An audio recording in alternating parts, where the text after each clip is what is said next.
Hello दोस्तों, मैं इंद्रेश अपने YouTube channel Indresh GS classes में आप सभी का स्वागत करता हूं। तो दोस्तों, आज हम लोग हिंदी का प्रैक्टिस सेट नंबर स्टार्ट करने जा रहे हैं। ठीक है, तो आप लोग ज़्यादा से ज़्यादा सपोर्ट करिए, प्यार दीजिए। ठीक है, इसी तरह से अगर आप लोग सपोर्ट बनाए रखें तो हम लोग को जो है सीटेट में कोई आपको नहीं रोक सकता 140 प्लस लाने के लिए। ठीक है, सीटेट में 140 प्लस लाने से कोई नहीं रोक पाएगा। ठीक, तो सपोर्ट और प्यार जिस तरह से आप लोग बनाए हुए हैं इसी तरह से बनाए रखिए। ठीक, चलिए आइए स्टार्ट करते हैं। पहले हम क्या करते हैं, गद्यांश में हम लोग गद्यांश कितने नंबर का आएगा, 15 नंबर का आएगा। तो सबसे पहले हम गद्यांश के क्या करेंगे, क्वेश्चन को देखते हैं। ठीक, चलिए। तो पहले गद्यांश करने का तरीका क्या होता है, गद्यांश करने का तरीका होता है सबसे पहले हम क्वेश्चन को देखते हैं। क्वेश्चन को देखने के बाद जो है उसके बाद हम गद्यांश को पढ़ते हैं। देखिए पहला क्वेश्चन क्या करा है, तो इससे इससे टोटल 9 क्वेश्चन है। ठीक, कितने हैं, 9th क्वेश्चन है। कितने क्वेश्चन है, 9th। आप इस चीज को याद रखिएगा। तो देखिए पहला क्वेश्चन कह रहा है कि कौन सा विकल्प गद्यांश के मुख्य भाव के सबसे निकट है। तो कौन सा भाव जो है जब हम गद्यांश पढ़ेंगे तभी हमको पता चलेगा। ठीक है, अगला कह रहा है कि 92 किस शब्द में उपसर्ग और प्रत्यय दोनों है। उपसर्ग और प्रत्यय दोनों है। प्रारंभ में बिल्कुल नहीं है। ठीक है, इसमें परिवहन में नहीं है दोनों। सफलता, फल से, फल शब्द जो है, फल में क्या लगा हुआ है, रुक जाइए एक मिनट। जो फल शब्द है, फल एक मूल शब्द है। एक क्या है, मूल शब्द है। ठीक है, इसके आगे क्या लगा, स क्या है, उपसर्ग है। और इसके आगे त क्या लगा है, प्रत्यय लगा हुआ। ठीक, तो इस तरह से हमारा बी पार्ट क्या हो जाएगा। जो क्वेश्चन करने योग्य है उनको हम लोग क्या करेंगे, करते चलेंगे। ठीक है, तो 92 का हमारा क्या आ जाएगा, बी पार्ट। ठीक, नेक्स्ट आप बताएंगे कौन सा पर पीड़ा शब्द का गद्यांश में प्रयोग के अनुसार अर्थ क्या है। जब इसको हम पढ़ेंगे तो वहां से इसके अर्थ को क्या करेंगे, निकालेंगे। ठीक है, पर पीड़ा, दूसरों पर मतलब दूसरा होता है, पीड़ा मतलब क्या होता है, पीड़ा। ठीक है, पर मतलब दूसरा, दूसरों से पीड़ा, दूसरों में पीड़ा, दूसरों की पीड़ा, दूसरों को पीड़ा। एक दूसरों को पीड़ा तो होगा नहीं, 100% है। ठीक, तो दूसरों की पीड़ा क्या हो जाएगा, दूसरों की पीड़ा एक तरह से देख, पर माने दूसरा होता है, पीड़ा माने दुख। तो अगला बताएंगे 94 गद्यांश के प्रारंभ में उद्धृत उद्धृत कथन किसके जीवन का दर्शक बना है। तो इसको पढ़ने के बाद रेवती की कैब सेवा मूलतः किसके लिए थी, तो कामकाजी महिलाओं के लिए। या जब पढ़ेंगे तभी कैब सेवा पीछे शुरू करने का क्या था, तो रेवती किस जिंदगी खतरे आंका। तो ये सब हम वहीं से पढ़ेंगे तभी हमें समझ। आइए गद्यांश को पढ़ना स्टार्ट करते हैं। कह रहा कि किसी किसी को देखने किसी को देखने के लिए आंख की नहीं दृष्टि की आवश्यकता होती है। गद्यांश में कहा गया है कि देखने के लिए आंख की नहीं दृष्टि की आवश्यकता। स्वामी विवेकानंद का कथन इस महिला के जीवन का दर्शन, मतलब जो महिला थी उसके जीवन का क्या बन गया था, दर्शन। किसका कथन, स्वामी विवेकानंद जी का। ठीक है, इसी जीवन दर्शन के सहारे उन्होंने एक कठिनाइयों का सामना किया, मतलब किस चीज का, कठिनाइयों का क्या किया, सामना किया। ठीक, तो दूसरी ओर सफलता का मार्ग भी ढूंढा। एक और तो कठिनाई का सामना कर रही है और दूसरी ओर क्या कर रही है, सफलता का मार्ग। और उस पर निर्भयता से बढ़ बढ़ चली, मतलब आगे को क्या चली, बिना डर के आगे के बढ़ चली। जी हाँ, हम बात कर रहे हैं मुंबई की रेवती राय जी की। मुंबई की एक रेवती राय जी हैं जो क्या करती हैं, स्वामी विवेकानंद जी के कथन से जो महिला के जीवन के दर्शन बन गया, इसी जीवन दर्शन के सहारे उन्होंने कठिनाइयों का सामना किया और दूसरों की सफलता के मार्ग ढूंढा और निर्भयता के साथ उस पर क्या कर बढ़ चली। आगे क्या कहता है, आगे कहता है रेवती राय वह महिला है जिन्होंने महिलाओं की कठिनाइयों को ध्यान में रखा। रेवती राय जो है महिलाएं हैं और वह क्या करती हैं, महिलाओं की कठिनाइयों का ध्यान रखते हुए केवल उन्हीं की सुविधा के लिए फारसी नाम से एक कैब सेवा, फारसी नाम था उस कैब सेवा का, कैब सेवा स्टार्ट की, जिसका उद्देश्य मतलब स्पष्ट था कि जो कामकाजी और जरूरतमंद महिलाएं, एक क्वेश्चन में पूछा गया, जरूरतमंद महिलाएं अपने शहर में क्या सुरक्षित और भरोसा देना, मतलब उन महिलाओं को सुरक्षित सफर का भरोसा देना था जो कैब जो थी। ठीक है, फारसी कैब की।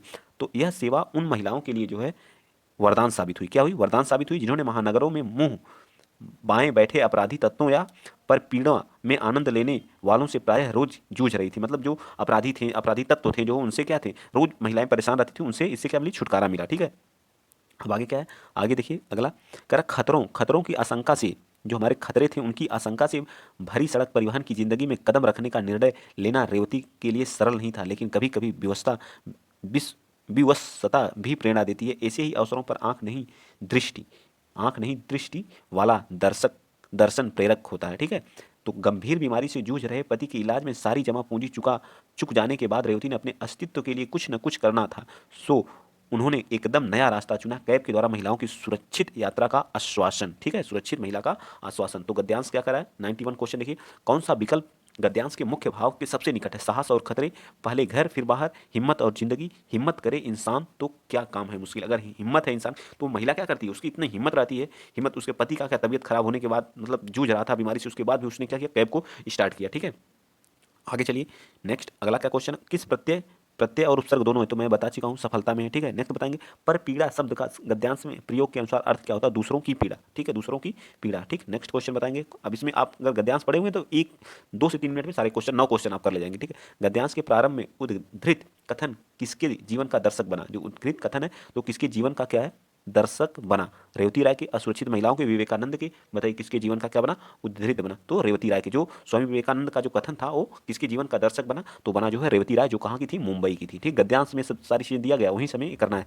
और अगला क्वेश्चन 95 क्या करा, रेवती राय की कैब सेवा मूलतः किसके लिए थी, कामकाजी महिलाओं के लिए थी, महानगरों के लिए थी, किसके लिए थी बताइए आप लोग, जो कामकाजी महिलाएं थी उनके लिए थी। ठीक है, क्या कामकाजी महिलाओं के लिए। चलिए 96 बताइए, कामकाजी महिलाओं को प्रायः नित्य ही जूझना पड़ता था किस चीज़ से, परिवहन की समस्या से, गृहस्थ पर पीड़क और अपराधी लोगों से। जो अपराधी लोग थे उन लोगों से क्या करता था, पर डे महिलाएं जूझती थी।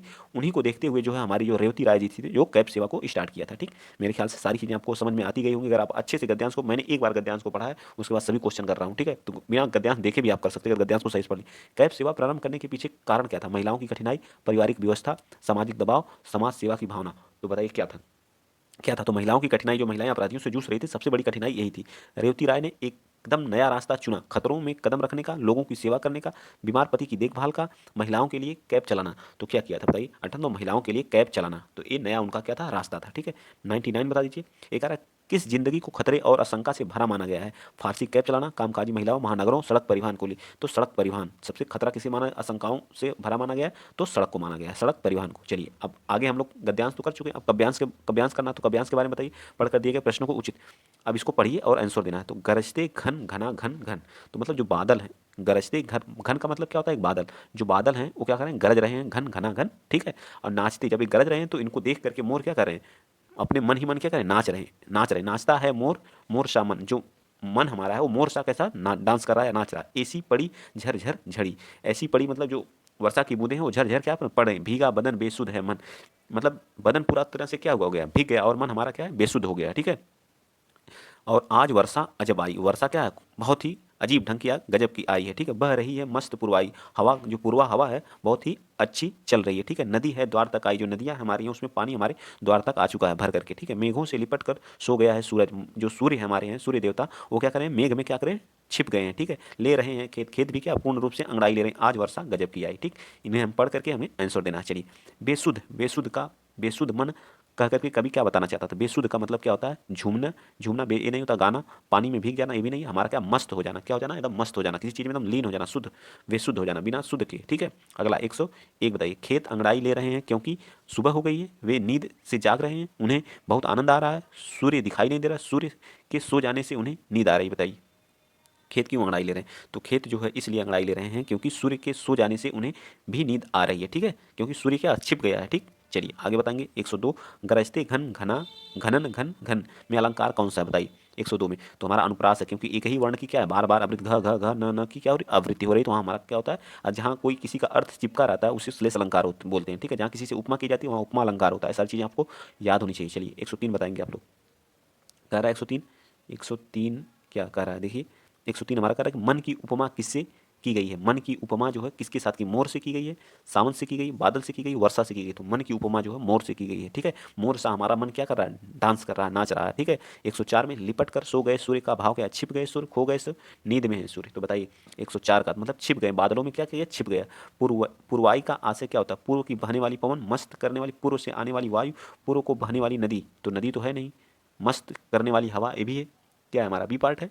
तो 105 का कौन सा हो जाएगा, तो 105 का सी, पूर्व, पूर्व से आने वाली वायु को हम बोलते हैं क्या, पूर्वाई। ठीक, चलिए अब चलते हैं नेक्स्ट। मेरे ख्याल से आप 15 में 15 जरूर किए होंगे। ठीक, आप कमेंट बॉक्स में बताइए गद्यांश में आपके 15 में 15 आए कि नहीं। अब इससे जो हमारे पैडागोजी से जो क्वेश्चन आते हैं 106 से 120 जो हमारे होंगे पैडागोजिक होंगे। ठीक है, आपको मैं हिंदी में 30/30 कोई नहीं रोक सकता अगर आप मेरे साथ जुड़े रहे तो। ठीक है, जो पहली बार चैनल पे विजिट कर रहे हैं चैनल को सब्सक्राइब कर दीजिए, शेयर कर दीजिए। ठीक है, और बाकी जिनको प्रीवियस ईयर करना वो है, जितना आप प्रीवियस ईयर करेंगे, अगर आप थियरी पढ़ रहे हैं तो मतलब बेवकूफ़ी कर रहे हैं। ठीक है, आप इनसे पढ़िए, जो आपका कमजोर लग रहा है प्रैक्टिस सेट करिए, जो कमजोर लग रहा है उस टॉपिक को ढूंढ के पढ़िए, ऐसी तैयारी करेंगे तो आपको कोई नहीं रोक सकता 130 140 प्लस से। आप सिर्फ थियरी थियरी पढ़ते जाएं, क्वेश्चन घुमाता है थियरी पढ़ने से, आप सोच रहे हैं थियरी पढ़ते जाएं, आप इसमें देखिए कहाँ से क्वेश्चन आए हैं और कौन सी टॉपिक में तैयार है कौन सी नहीं है, उसको आप ढूंढ के पढ़िए, तब आप बेटर फील करेंगे और अच्छी आपका तैयारी भी होगी। ठीक, कितने क्वेश्चन कर रहे हैं चलिए बताइए। कक्षा 8 में पढ़ने वाली नंदिनी लिखते समय वर्तनी की अशुद्धियां करती है, तो भाषा शिक्षा क्या वर्तनी की, तो आप अपनी क्या जिम्मेदारी मानते, नंदिनी को ऐसे अवसर प्रदान करेंगे कि वह स्वयं उन्हें सुधार कर सके। नंदिनी की अशुद्धियों को काटकर सही करना और उन्हें 20-20 बार लिखना, ये तो बिल्कुल गलत है। 20-20 बार लिखना, लिखने से उसको आ जाएगा, ये तो गलत बात है। नंदिनी को समझाना कि वर्तनी की अशुद्धि करने पर उसके अंक कट जाएंगे, या आप इसको जिम्मेदार मानेंगे बताइए 106 का। तो या फिर जो आप नंदनी को समझाना कि वर्तनी की अशुद्धता लेखन की सशक्त पहलू है, ये भी गलत है, ये भी गलत है। तो ये पाठ नंदनी को ऐसे अवसर प्रदान करना कि वह स्वयं उन्हें क्या कर सके, सुधार कर सके। सबसे बेहतरीन अवसर जहां भी मिलेगा वो हमारा क्या होता है, हमेशा पॉजिटिव वर्ड होता है, ये भी याद रखिएगा। 107 क्वेश्चन नंबर 107 बताइए। क्वेश्चन नंबर 107 क्या कह रहा है, कह रहा है कि उच्च प्राथमिक स्तर पर मुहावरे लोकोक्ति के शिक्षण के संबंध में आपके लिए सर्वाधिक महत्वपूर्ण क्या है, बताइए 107 का। तो क्या महत्वपूर्ण है, क्या है, जल्दी बताइए। मुहावरे लोकोक्ति का वाक्यों में प्रयोग करना, अधिक से अधिक मुहावरे लोकोक्तियों का प्रयोग द्वारा भाषा के अलंकारिक बनाना, संदर्भ अनुसार मुहावरे लोकोक्तियों के प्रयोग को समझाना और उन्हें प्रयोग करना, मुहावरे लोकोक्तियों का अर्थ समझाने का प्रयत्न। बताइए ये क्या हमारा 107 का क्या आ जाएगा, हमारा सबसे सटीक आंसर क्या हो जाएगा, संदर्भ अनुसार मुहावरे और लोकोक्तियों के प्रयोग को समझाना और उनका प्रयोग करना, समझाना, ये क्या होगा, सर्वाधिक महत्वपूर्ण होगा। तो सी पार्ट हमारा राइट होगा। नेक्स्ट बताएंगे आप लोग 108। निम्नलिखित में कौन सा प्रश्न संदर्भ में व्याकरण शिक्षण को पुष्टि करता है। घर घर पुनरुक्त शब्द युग्म, मतलब पुनरुक्त उनको बोलते हैं जिनको 2 बार रिपीट होता है, ठीक है। इसी तरह के 2 और शब्द युग्म बताइए। घर घर जो पुनरुक्त शब्द युग्म, दिए गए शब्द को समूह में ऐसे युग्म में छांटिए। घर घर शब्द युग्म में प्रयोग करते हुए 2 वाक्य बनाइए। घर घर आप आपकी ही चर्चा है, वाक्य में घर शब्द की पुनरुक्त के अर्थ पर प्रभाव पड़ता है। तो इसमें कौन सा हमारा राइट हो, तो डी पार्ट हमारा क्या होगा, सबसे सटीक होगा। आगे बताइए 109। एक उच्च प्राथमिक स्तर पर जो है हिंदी भाषा की जो पाठ्य पुस्तक का निर्माण करते हुए आपके लिए सबसे कम महत्वपूर्ण क्या है, समृद्ध हिंदी साहित्य की छटा प्रदर्शन करना, या बी पार्ट हमारा करा भाषाई क्षमता को बढ़ावा देने के अभ्यास, या समस्त व्याकरणिक बिंदुओं का समावेश, या भाषा की विविध छटाओं को समेटने वाले पाठ। बताइए क्या है। उच्च प्राथमिक स्तर पर हिंदी भाषा की पाठ्य पुस्तक का निर्माण करते समय आपके लिए सबसे कम महत्वपूर्ण क्या है, तो सबसे कम महत्वपूर्ण हमारा सी है, ठीक है। क्या है, क्योंकि समस्त व्याकरणिक बिंदुओं का समावेश जरूरी नहीं है, ठीक है। चलिए 110 बताइए। किसी रचना के बारे में स्वतंत्र राय बनाने का आत्मविश्वास, मतलब स्वयं का विश्वास विकसित करने के लिए आवश्यक है कवि और कविता बोध, साहित्य बोध और ऐतिहासिक बोध, साहित्य बोध और छंद बोध, भाषा बोध और साहित्य बोध। तो भाषा बोध और साहित्य बोध हमें होना बहुत जरूरी है अगर किसी साहित्य की रचना करने के लिए, ठीक है। हमारे अंदर क्या होनी चाहिए, विकसित होनी चाहिए। 111 बताइए। 111 क्या कह रहा है, 111 कह रहा है कि बच्चों के लिए अतिरिक्त पठन सामग्री क्यों विकसित की जाती है। पढ़ने में रुचि जगाने एवं भाषा ज्ञान में वृद्धि करने के लिए, पढ़ने में रुचि जगाने एवं सामान्य ज्ञान में वृद्धि करने के लिए, भाषा ज्ञान बढ़ाने एवं साहित्यकारों में रुचि जगाने के लिए, भाषा ज्ञान बढ़ाने और सामान्य ज्ञान में रुचि करने के लिए। तो बच्चों के लिए अतिरिक्त पाठ्य सामग्री क्यों विकसित की जाती है, ये आप बताइए। तो क्या हो जाएगा हमारा ए पार्ट, भाषा ज्ञान को क्या करने के लिए, बढ़ाने के लिए, ठीक है। पढ़ने में रुचि जगाने एवं भाषा ज्ञान को जो सामान्य ज्ञान है उसमें थोड़ी वृद्धि करने के लिए, तो अपने आप गलत हो गया, ठीक है। साहित्यकारों में रुचि थोड़ी हमें जगाना, भाषा ज्ञान में क्या करना, वृद्धि करना। 112 बताइए। जब उच्च प्राथमिक स्तर पर भाषा शिक्षण का एक महत्वपूर्ण उद्देश्य क्या, उच्च प्राथमिक स्तर पर तो भाषा की नियमबद्ध प्रकृति को पहचानना, भाषा के अलंकारिक रूप को पहचान, भाषा के व्याकरण को कंठस्थ करना, साहित्यिक विधाओं में रचना करना। बताइए कौन सा है, तो ये पाठ भाषा के नियमबद्ध प्राकृतिक को क्या करना, पहचानना हमारा सबसे महत्वपूर्ण उद्देश्य है। नेक्स्ट बताएंगे क्वेश्चन नंबर 113 आप बताएंगे। जो विभिन्न हमारे जो है विभिन्न कार्य क्षेत्रों से जुड़ी प्रयुक्तियों से विद्यार्थियों को परिचित कराया जाना चाहिए। इस कथन में प्रयुक्त प्रयुक्त से तात्पर्य क्या है, प्रयुक्त जो हमारी है उससे क्या तात्पर्य, उससे यह तात्पर्य है कि जो विशिष्ट भाषा का प्रयोग, विशिष्ट भाषा प्रयोग, ठीक है। प्रयुक्त का मतलब क्या, विशिष्ट भाषा का प्रयोग। 114 बताइए।